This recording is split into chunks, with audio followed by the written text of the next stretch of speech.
You have to, I know you've done it on Scallon Pals, but for the benefit of our listeners, you have to tell us about the Bridges Zhaire Smith trade and how it came together, and the thinking behind it.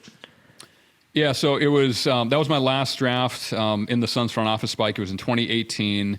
That was an unusual time for the Sixers. It was right after the Brian Colangelo thing went down. I believe he had just resigned a few weeks before, but before Elton Brand was put in charge.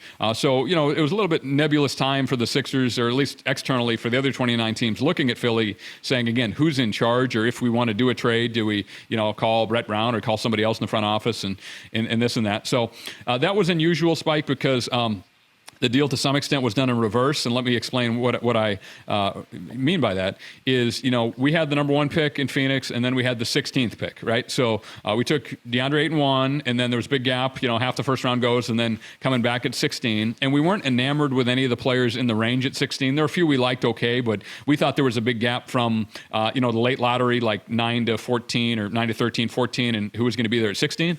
So we were looking to get up, and we had a couple guys targeted. Mikal Bridges was one of them. So we called I called the Sixers and said, hey, look, are you guys interested in trading the pick? And they said, no. Or basically, they didn't say no. They said, wait, which teams do. They want to see who's available because, if their guy's not there, they're more likely to trade, or if there's a guy they like.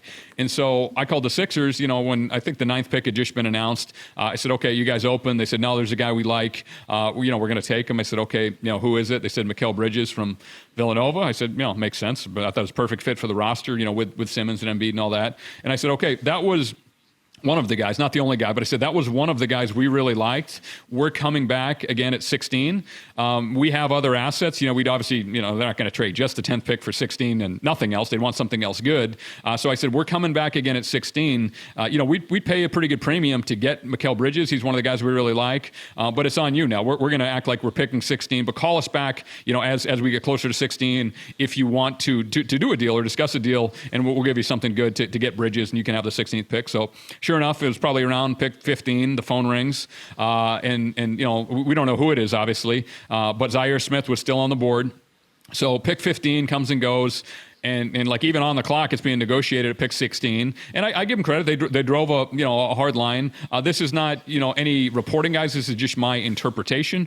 I think they really wanted what they got, the 2021 unprotected Miami first round pick, to then try to repackage that for Kawhi Leonard. I think that was the play, and that was what they were holding out for, and they got it. So we gave them Miami's first round pick. That's obviously will convey now finally next year in 2021. It's unprotected now.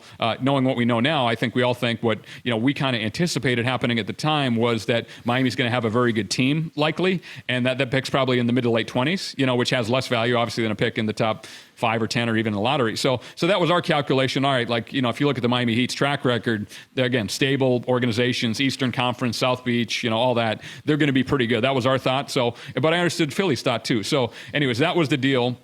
And even on the clock, we're going back and forth. Finally, I said, okay, we'll give you 2021 Miami first and 16 for the rights to Bridges. They said yes. And then the way it works, guys, is, you actually have, like in Phoenix, we actually had to call on the pick for Philly. So we called it. They tell you who you want. The league doesn't let you flop, draft slots on the clock. So they told us, they wanted Zhaire Smith. We called Zhaire Smith. And then the worst call I had to make, just real quick, your listeners, I think will get a kick out of this, was to Mikal Bridges, who had just worn the Sixers hat and walked across the stage, and his mom works for the team. And so I'm excited about the trade. We're excited to get Bridges in Phoenix to go along with Devin Booker and DeAndre Ayton and all that. And as soon as that euphoria died down, I'm like, oh no, now I'm going to have to call Bridges and tell him, I know you thought you were staying in Philadelphia. I know you wore the hat. Your mom works there. You played at Nova. I get all that. But actually, how do you think about going 2,000 miles west? And luckily, the kid and his mom handled it great.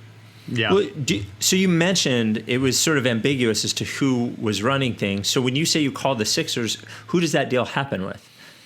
Yeah, I don't want to get into that, Spike, because I don't want to seem like anybody. Let me bring it. I don't want to say specifically because I don't know, but I feel like the person I was talking to, I'm fairly certain was the person I was talking to was not the one making the decision, right? It was, and that happens sometimes, right? Like that happens even when I was an assistant GM of the Celtics. If somebody, had a relationship with me or couldn't get in touch with Danny Ainge or just wanted to get my opinion on something, hey, Ryan, what do the Celtics think about this? Or even, with the guy, Pat Connolly was my assistant GM in Phoenix, or other guys on our staff, they would call those guys sometimes to kind of pre-flight something, if that makes sense, and take the temperature of it. So it wasn't like, I called the guy and, yes or no. It wasn't, one of the owners. There was somebody in the front office. But I feel like at that time, and that's, again, one of the challenges, guys. I'm not picking on the Sixers. This happens to every organization at certain times. But when you don't have a clear, decisive guy, there's more kind of group, sort like who's in charge. And just from my experience, in my opinion, the decisions that are made are a lot better when there is one clear guy and the buck stops with him and he's empowered to say yes or no on a deal.